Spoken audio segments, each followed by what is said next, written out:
ورحمة الله. عاملين ايه يا حبايبي؟ كل سنة وانتم طيبين. النهاردة عملت معاكم اكلة جميلة كده وسهلة خالص، الكوسة.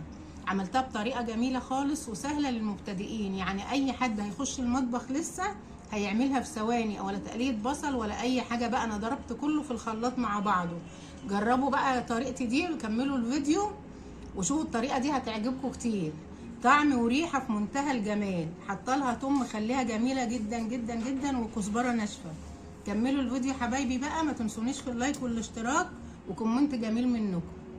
سلام عليكم. تاني يا حبايبي بقى، انا معايا الكوسه اهيت جميله بتاعتي اهيت. معايا 4 فصوص توم مدقوقين اهمت، عليهم شويه كزبره ناشفه، ومعايا البصل مقطعاه مكعبات كده هضربه في الخلاط مع الطماطم. الطماطم بتاعتي اهيت انا مسبكاها على النار بس لسه ما ضربتهاش في الخلاط. اخرط بقى الكوسه بتاعتي واضرب الطماطم في الخلاط ونرجع مع بعض تاني.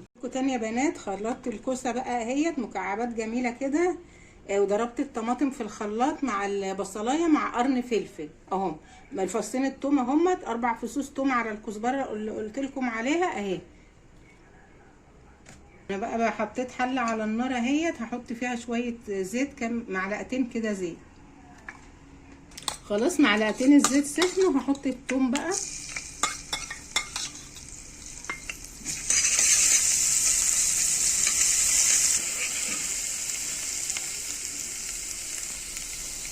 كده خلاص التومه اصفرت معايا بقى. هضيف الكوسه اهي، يعني مش التومه مش تحمر، لا مصفرة بسيط كده.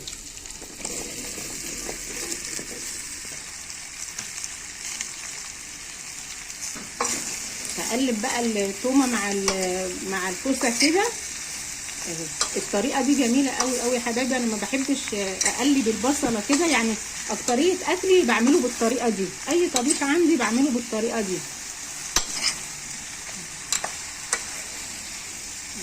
الخطوه دي مهمه جدا في الطعم، بتدي طعم جميل قوي قوي. التوم مع الكوسه كده.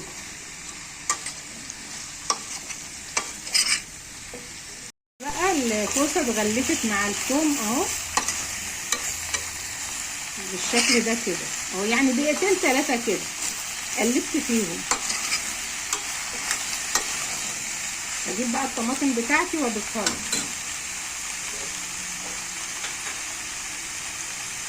الطماطم عليها البصله وعليها قرن فلفل.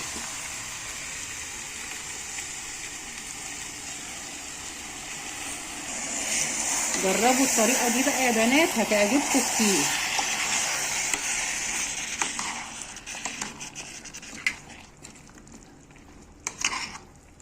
هسيبها بقى تتسبك على النار شويه كده، وبعدين ايه اضيف لها الشوربه. بس بقى الطماطم اتسبكت مع الكوسه، هحط بقى البهارات بتاعتي، وهحط جزرايه اهيت وعود قرفه، علشان زي ما انا حاكيه لكم قبل كده ولادي ما بيحبوش الجزر، فانا بحاول ادخله في اكل كتير. جزرايه متخرطه مكعبات كده.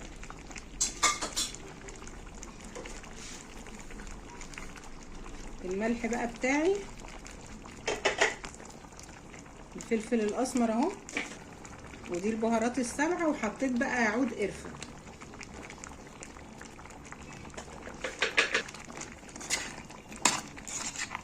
هديها بقى تقليبه كده واضيف لها الشوربه بتاعتها.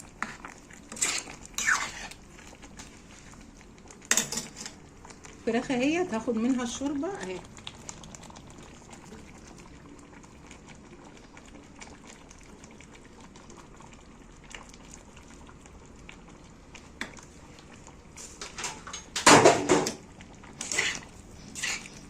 هقلبها بقى تقليبه كده واغطيها واسيبها ايه تستوي ونقدمها مع بعض. بصوا اهي استوت خلاص، هطفي عليها ونقدمها مع بعض. طبعا بعد ما زودتها الشوربه قدامكم اهي، اهي بقت جميله. نقدمها بقى مع بعض.